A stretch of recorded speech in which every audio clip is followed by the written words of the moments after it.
Seja muito bem-vindo e bem-vinda ao podcast da BHH. As novidades da hematologia, hemoterapia e terapia celular, você ouve a seguir no nosso episódio do Hemoplay Podcast. Olá, bem-vindos a mais um Hemoplay. Eu sou Daniele Leão, sou coordenadora do Comitê de Pesquisas Clínicas da BHH. Estou aqui com a doutora Sandra Lodetto, que também é membro do comitê. E a gente veio hoje para conversar com vocês um pouco sobre pesquisa clínica. Tá? Então, é uma coisa que muita gente desconhece, apesar de que na pandemia, né, muito se falou sobre pesquisa clínica, mas ainda há certos tabus. Então, são coisas, por exemplo, que a gente não vê na faculdade, a gente não vê na residência. Inclusive, a maioria das pessoas que acaba se envolvendo com a pesquisa clínica tem algum tipo de história de como que chegou lá. Então, não é um caminho tão linear. Um dos nossos objetivos como comitê, justamente é tornar esse caminho mais fácil, mais direto, evitar que a gente passe por tudo que a gente passou, né, Sandra? E mais de 10 anos de pesquisa clínica. Então, a gente vai fazer aí esse bate-papo, uma coisa informal. Acho que vai ser o primeiro, né, Sandra, de muitos que a gente pretende fazer. Então, a gente já está com uma programação legal, né? Então, Sandra, passo a palavra para você. Então, olá a todos. Aproveitando então essa introdução, Dani, explica para nós o que é a pesquisa clínica. Então, a pesquisa clínica é uma pesquisa que envolve seres humanos, direta ou indiretamente. Então, muita gente associa a medicamento, mas não necessariamente. Então, dados epidemiológicos, eles também são caracterizados como pacientes de estudo clínico. Então, eles, inclusive, passam por toda uma série de aprovações e de segurança, né, que a gente acaba tendo aí com o restante. Então, não é só uma questão de medicamento.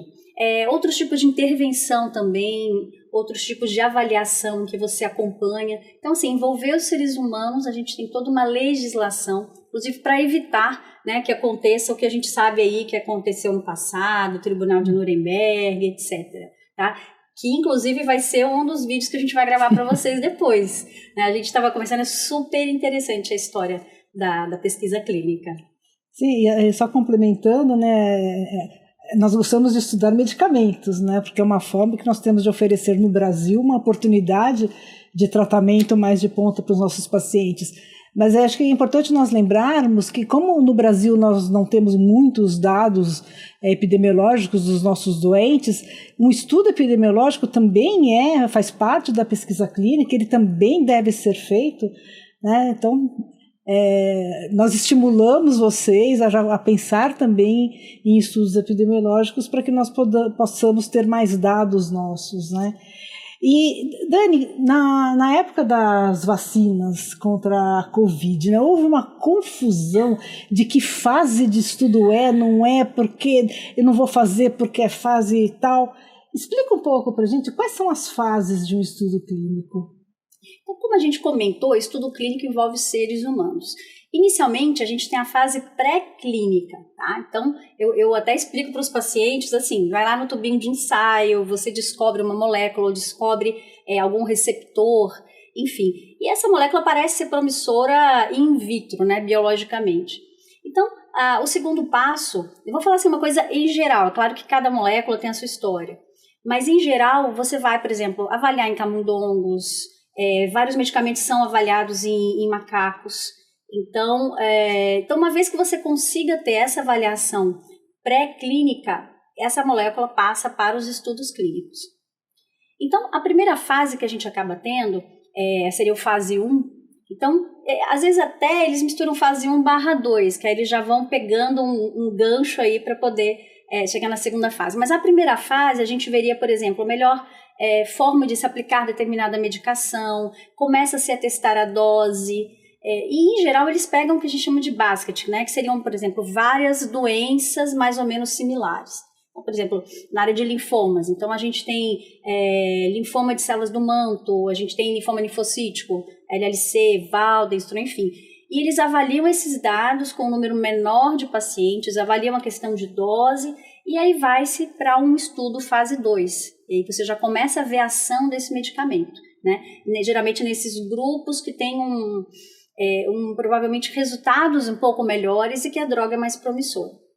Então, uma vez que se passe para esses estudos, ou fase 1, fase 2, ou fase 1/2, são feitos finalmente os fase 3.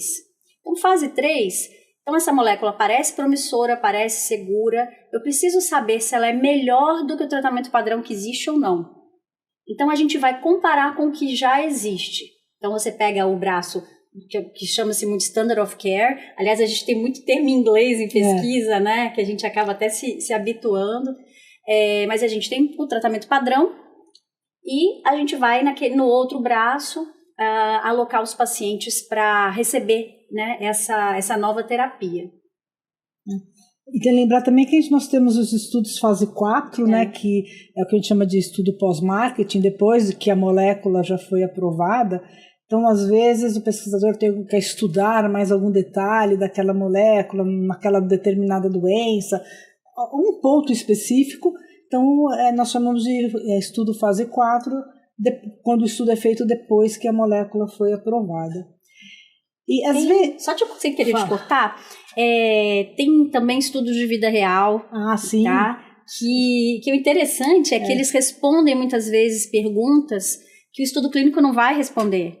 A gente pode até depois falar um pouquinho mais, porque estudos de vida real, evidência de vida real, né, estão ganhando muito espaço. Então, acho que já é um tema para outro vídeo. Tanto que a Anvisa, dependendo do estudo de mundo real ou de vida real, ela já aceita esse estudo até para fazer a avaliação regulatória de um produto. Então, hoje temos muitas publicações sobre isso na literatura médica. Né? Exato. Até, por exemplo, a FDA tem um guia para as indústrias farmacêuticas utilizarem para poder submeter os seus dados. Então, tem uma série de questões aí bem interessantes. Puxando um pouquinho o registro, só lembrar que aqui na BHH nós temos os comitês.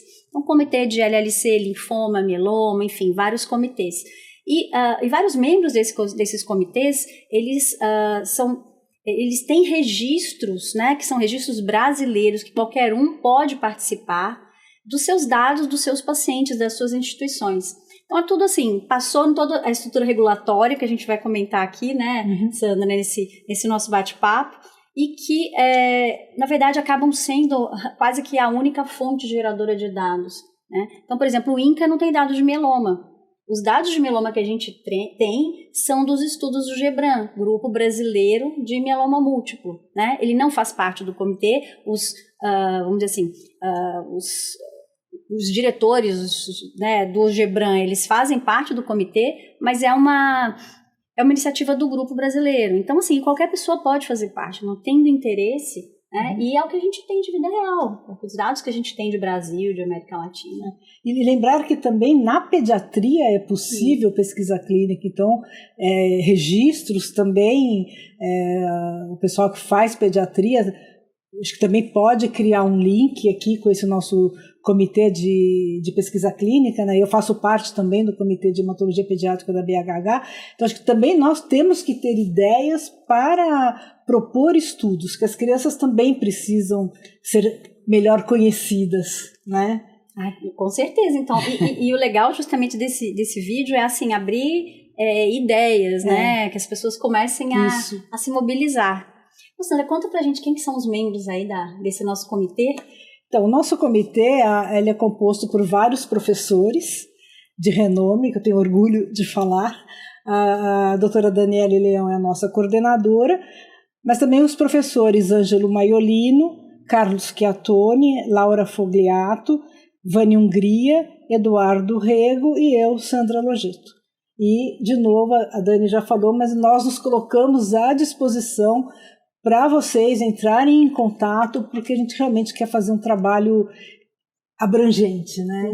E no final, quem vai ter o benefício são os nossos pacientes, né? Exato, E assim, os objetivos do comitê justamente, os vários objetivos, eles são esses. Então, quer dizer, a gente divulgar a pesquisa clínica, né? Desmistificar, a gente conseguir trazer conceitos de qualidade de pesquisa no Brasil, a gente facilitar aí o caminho pedregoso que a gente trilhou. Então, e assim, estimular novos centros também, porque a gente sabe que o Brasil é muito grande, inclusive quando eles mandam tudo em inglês, né? Os feasibilities, ou seja, estudo de viabilidade.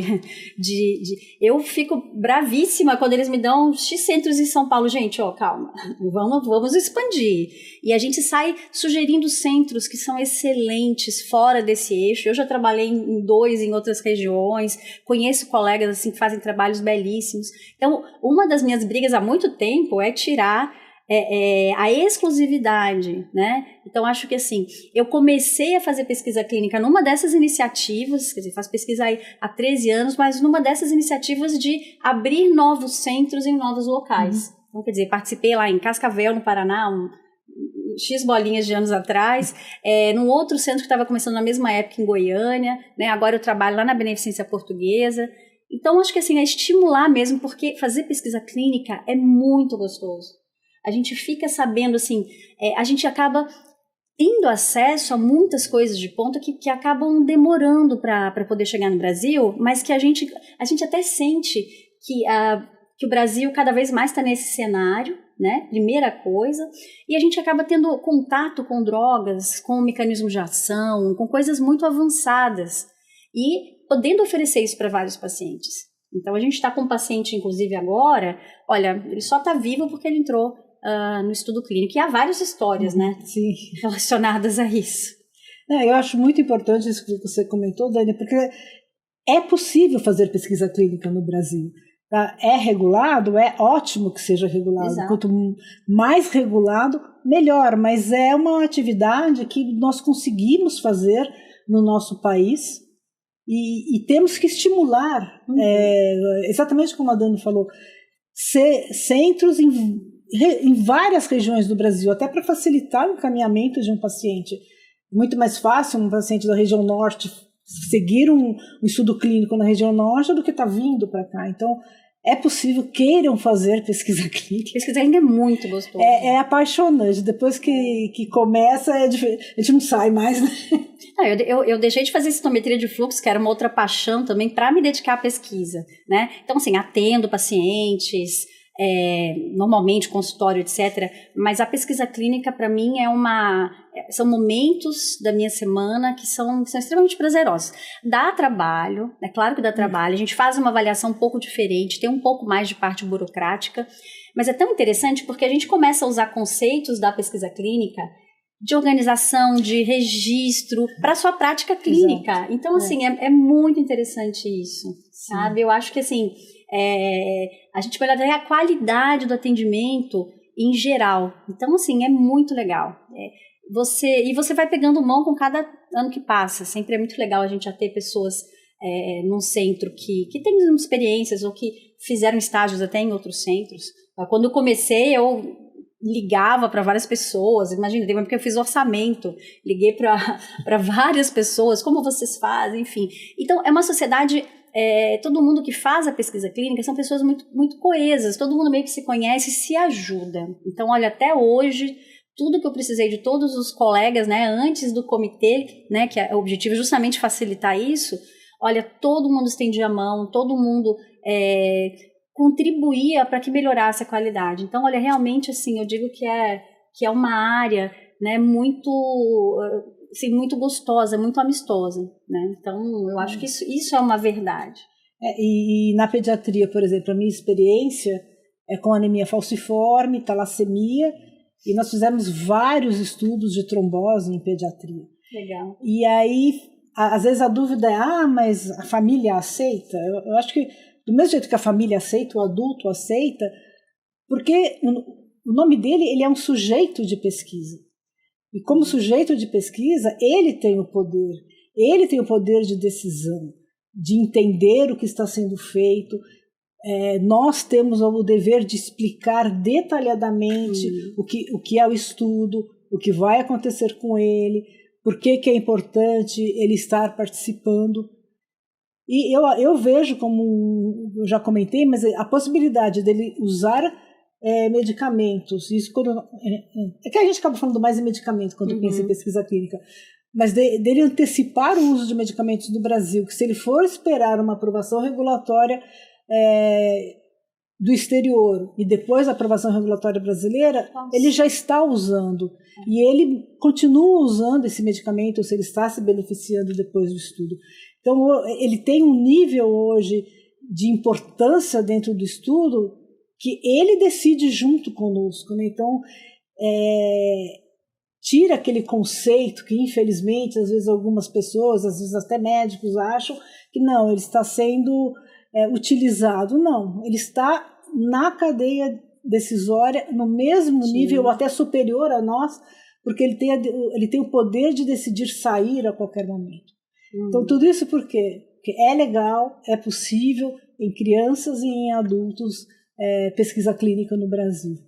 É interessante, eu atendi um paciente hoje de manhã que acabou sendo descontinuado do estudo, e aí ele veio, nós conversamos com ele, e aí ele, mas é só isso? Não precisa assinar papel, não precisa fazer nada? Quer dizer, a partir do momento que o paciente para de se beneficiar, a gente retira ele do estudo clínico. Então é o que eu falo, assim, antes de ser pesquisadora eu sou médica, então isso é uma das coisas que a gente que tem muito em pesquisa. E aí, falando de ética, tem a parte regulatória. Então, quer dizer, eu já comentei aí do Tribunal de Nuremberg, estudos que são assim absolutamente antiéticos. Então, quer dizer, criou-se há muitos anos atrás toda uma estrutura de boas práticas clínicas, de harmonização. Então, para fazer pesquisa, você tem que fazer uma série de certificações e continuar fazendo depois de X tempo. E as pesquisas só vêm ao Brasil, né? Você só começa a atender, né, a começar essa pesquisa depois que se passou por toda uma regulamentação nacional. Então, CONEP, Anvisa, então você tem que ter todas essas aprovações para depois os próprios comitês de ética das instituições poderem fazer as suas aprovações. Então, quer dizer, a gente tem sempre um centro coordenador, né, que a principal parte burocrática acaba ficando com ele, e os outros centros. Então, por exemplo, tem centro que pede para mudar o termo de consentimento do paciente, porque não achou tão claro. Então, quer dizer, todos têm a sua autonomia. O paciente assina um termo de consentimento livre e esclarecido para entrar na pesquisa. Então, até por isso que eu brinco com o paciente, não é um contrato. Por isso que o paciente falou, nossa, mas é só isso? Eu falo, porque o paciente, não é paciente, desculpa, sujeito de pesquisa, ele pode resolver sair do estudo a qualquer momento. Então, isso é uma das coisas que te deixa muito claro, sabe? Então, quer dizer, participa da pesquisa enquanto estiver se beneficiando ou enquanto resolver também. Então, isso é importante. E o rigor é tanto que, por exemplo, na pediatria, além do termo de consentimento que os pais assinam, existe algo que se chama termo de assentimento, que a criança e o adolescente, né, então tem um termo de assentimento próprio para criança, outro para adolescente. Eles também têm que ler numa linguagem voltada para a criança ou para o adolescente, que se ele não aceita, até ele tem esse poder de decisão. Isso é uma coisa importante. Então, quer dizer, é muito ético. Então, os pacientes realmente, depois eu acho que dessa questão das vacinas, acho que as pessoas estão um pouco mais cientes, né? Isso é importante. Jane, eu queria que você comentasse, porque o comitê, a BHH, ela fez uma página para o comitê de pesquisa clínica, para cadastro de pesquisas clínicas. Como que funciona essa página? Então, isso é uma coisa já que se comenta há muitos anos, mas que foi sair do papel agora esse ano. Então, até como pesquisadora, sempre é uma coisa que a gente tinha dificuldade. Então, nós temos grupos de WhatsApp, nós temos grupos de conhecidos, nós trocamos. Então, assim, até hoje, alguém tem estudo para tal doença? Então, acaba sendo uma coisa um pouco informal, que você acaba tendo que conhecer as pessoas que fazem pesquisa. Então, a BHH criou essa página. Então, é uma página de registro de estudos clínicos que estão abertos no Brasil.